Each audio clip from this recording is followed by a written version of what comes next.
populaires et aussi des airs classiques. Il faut vous dire que les autres musiciens non moins talentueux n'ont pas tenu à ce qu'ils figurent dans l'affiche et dans mes énumérations, qui vous seront présentées tout à l'heure. En tout cas, il est peut-être utile de rappeler ce qu'est la balalaïka pour certains. C'est l'instrument le plus aimé pour le peuple russe. C'est un instrument dont on peut tirer beaucoup de choses, il a une mélodie particulière, mais il a besoin d'un soutien, je dirais, logistique d'un autre instrument. Or, Zagegin est un homme qui est célèbre en Union soviétique et célèbre aussi dans d'autres pays. Étant donné que sa rigueur et sa technicité permettent également, vous permettront à vous de juger ce que l'on peut tirer dans son intuition de l'art musical. Alors, il peut vous dire aussi que nous avons là un élève de l'école Pavel Nichiparov, qui en Union soviétique représente une école très importante au niveau de l'art musical, surtout instrumental, et au niveau de la balalaïka.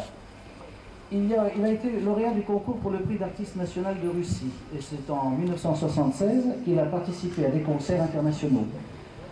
Il a parcouru ce chemin depuis 1968 et il a obtenu le premier prix au Festival de la jeunesse de l'URSS en qualité de musicien instrumentiste. Et puisque ce sont des instruments populaires qui là-bas ont organisé ce type de compétition. Alors en 1979, il a reçu le premier prix du deuxième concours des musiciens à Leningrad. Et depuis, il a cherché dans son propre répertoire et il a monté ses arrangements. Alors vous allez juger de ces arrangements en écoutant donc Zagegin accompagné par Larissa Gottlieb. Nous demandons à Larissa Gottlieb et elle l'appelle. Vous entendez des Valère. Valère et Larissa vont se produire dans quelques instants.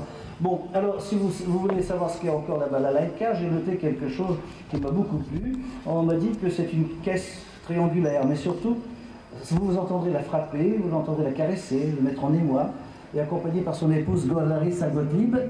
S'il vous plaît, madame, pожалуйста, Larissa.